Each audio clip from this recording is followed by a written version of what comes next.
Hi everyone, welcome to the Soul Mermaids book club, week number 10. So we are up to chapter 10 of part 1 of my book, Finding My Soul at Sea. New banner. And I'm going to read to you from this chapter today one of the stories.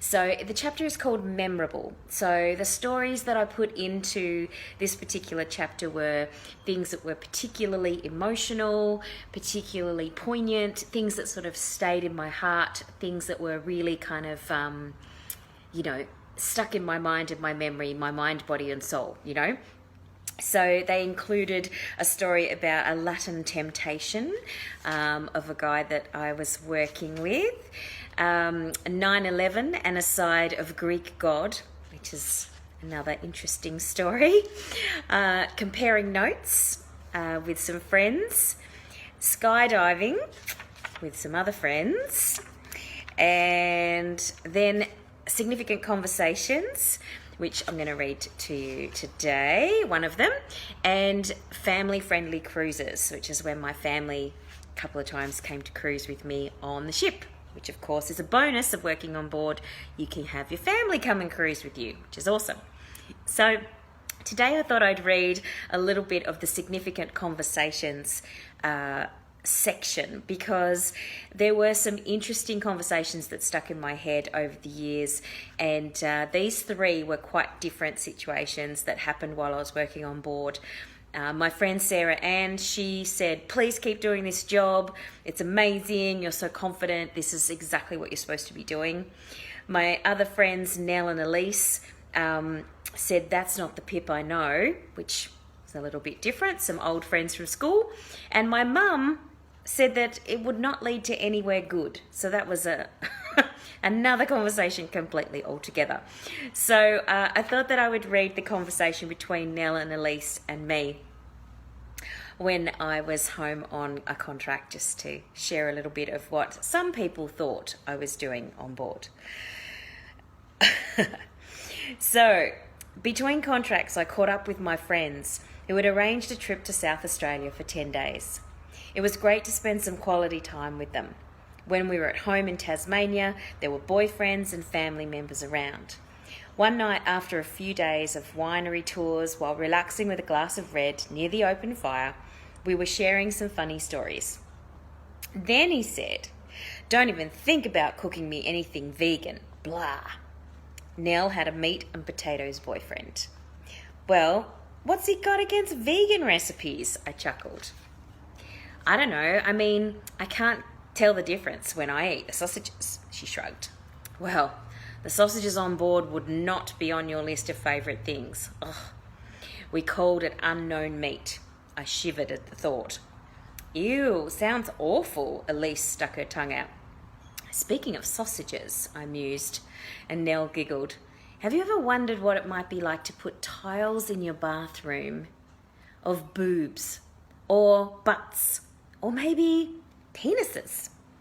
Yes. How funny would it be if someone came to look up real close? How do you think of these things, Pip? Elise wrinkled her nose. Ha! I like it. You could choose all your favourite celebrity penises, Nell said. Or, even better, your past lovers. I was on a roll. That's not going to be many tiles, Elise grumbled. Come on, you could present different angles or views, and then it would look like more people, I suggested, holding up my hands like I was framing a shot. What about a calendar? Nell said, getting into the game. Yeah, one lover every month, I said with a snort. I'd not be able to fill even 6 months. Elise was not enjoying the game. I was starting to do the calculations in my head. 18, 19, 20. I might need to do 2 calendars, I said with a casual laugh. What? Nell nearly spat out her drink. Oh my God, Elise seemed appalled. I was in that moment, and I realised that this conversation was not one to be having with these 2 people. I forgot that I was not on the ship. I had to do some major backtracking or pretend I was joking. I chose to pretend I was joking. I'm kidding! I waved my hand in the air. Oh, wow. For a minute there, I was like, what the? That's not the Pip I know, Nell said. Yeah, Elise frowned. I think she suspected that I wasn't joking, but she never said anything. More wine? I got up and went to the kitchen, making a mental note to be more careful with what I said to them for the rest of the trip. This conversation was really obviously a lesson around authenticity. I realised I hadn't really shared my full new self to these old friends, and when I let this little bit of information slip, it was clear that my values and beliefs were really shifting. I'm still friends with Nell, but Elise and I are no longer in contact. I believe we have people come into our lives for a reason. We learn our lessons together and we grow, and then we move on. I'm grateful for them all. And I wanted to share that story with you because, yeah, it's so different when you live in an environment that's so intimate and people get to know each other very quickly, and you move through, relationships very quickly, and they're very intense. So it's hard for someone who's not on the ship or in that, has never been in that environment or in an environment like that, like working on an island resort, or in the crew industry of the flight attendant industry, for example, the stewards and things. It's a very different environment when you're working and living in such close quarters with your friends, and your partners. Your relationships are much more intense, and they're just different.